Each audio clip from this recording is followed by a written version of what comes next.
January 20th, 2026 marks 1 year since Donald Trump returned to White House for a second term. In just 12 months, Trump has moved aggressively to reshape how the US government functions, relying heavily on executive orders to push through sweeping changes on immigration, climate policy, federal hiring, and diversity programs. Mass deportation drives, a hardened border posture that includes military support, and the rapid dismantling of Biden-era rules have come to define a presidency built around centralized authority and confrontation, often at the expense of consensus. Whatever he has promised in his campaign with the people of USA, he has delivered it. He promised that the borders will be shut down. There will be no more illegals coming into US, and today those borders are shut down. If you remember, during Biden years, they were at the peak about 10,000 illegal crossing every day in US. But since President Trump has come, now that crossing has come to zero. And on top of that, he has done so many other things, like he passed the big beautiful bill in America. He has brought down the cost of the pharmaceuticals, the medications. He has done a lot of things on the domestic front, like the prices of gas has come down significantly. So on the domestic front, yes, he has done a lot for America. That same hard-edged approach quickly spilled beyond America's borders.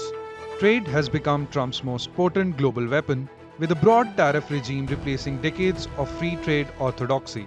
Allies and rivals alike, from China and Mexico to India and Europe, have all found themselves in the crosshairs. Trump has also repeatedly claimed credit for ending or de-escalating multiple global conflicts, at times suggesting those efforts make him worthy of a Nobel Peace Prize, claims that remain unverified and widely disputed. While tariff revenues have increased, the costs have been tangible: disrupted supply chains, nervous markets, and a growing sense of uncertainty across the global economy. Many of the countries upon which Donald Trump is imposing tariffs are not adversaries, they're allies. He's treating tariffs as sanctions. He doesn't understand that tariffs do much more to hurt the economies of those who are applying them than those who are on the receiving end.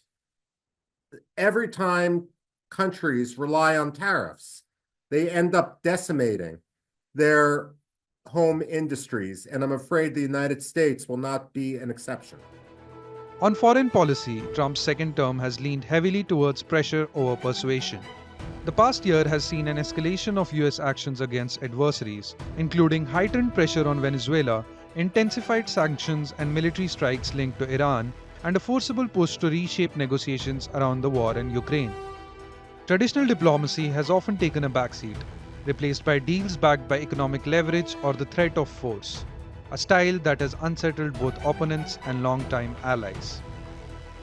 International front, of course, he has done the peace between Gaza, the Hamas, and Iran and Israel. That is a remarkable feat that nobody could do it in decades, and we are now moving towards a Middle East peace plan like we have never seen before. Working very hard on the Ukraine deal with Russia, put heavy sanctions on Russia to stop that war.